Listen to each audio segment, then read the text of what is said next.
Oke. Nah, tim terdiri dari internal atau eksternal. Yang tadi Pak ya, penasihat Pak ya. Kita ditemenin sama penasihat due diligence, kira-kira begitu.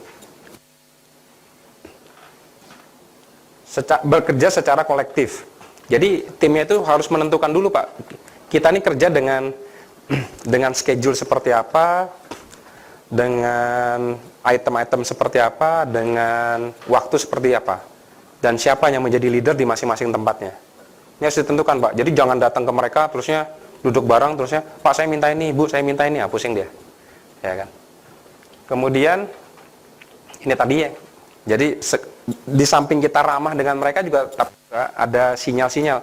Ini mana sih datanya? Ini gimana sih kok? Nah, gitu loh. Ada proses kita seperti mengancam mereka juga, tetapi dengan cara-cara yang halus. Kira-kira begitu. Pasti harga. Ya kira-kira, wah ini kalau datanya memang nggak lengkap, kami governance di kantor kami nggak memungkinkan ini kita lanjutkan. Kira-kira gitu ya. Seperti itu. Kalau kata dia, ya udah, aduh salah juga ngomong gitu kan. Gitu. Mendapatkan informasi yang tepat, membuat materi pertanyaan dan cara menanyakan dengan benar kepada narasumber benar. Ini artinya gini Pak, mengkategorikan lah kira-kira. Jadi kan kadang-kadang ada yang overlap Pak. Misalnya Bapak orang accounting sama orang tax, gitu ya, pajak. Nanyanya kadang-kadang sama loh Pak, dan banyak sama. Tapi orangnya beda, kan di kantor kita kan beda tuh orangnya tuh. Yang accounting, yang tax, yang finance itu beda tuh. Tapi yang ditanya sama.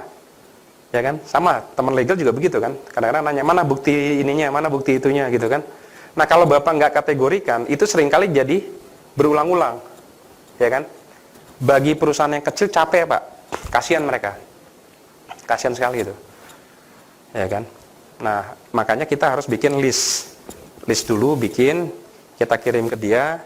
Kita kasih waktu ke dia, mana yang mandatori harus dikasih di awal, mana yang bisa menyusul. Seperti itu. Contoh lagi, Bapak BUMN ya, sama kan? Kadang-kadang kalau kita beli perusahaan Pak, harus laporan keuangannya audited. Kan gitu kan, teraudit. Nah, kalau di beberapa negara, private company sama, di Indonesia juga. Nggak mesti audit loh Bu, nggak mesti. Terus bagi mereka, loh, saya keluar biaya dong, kata dia. Ya mau nggak, gitu kan? Kalau nggak mau ya sudah gitu kan.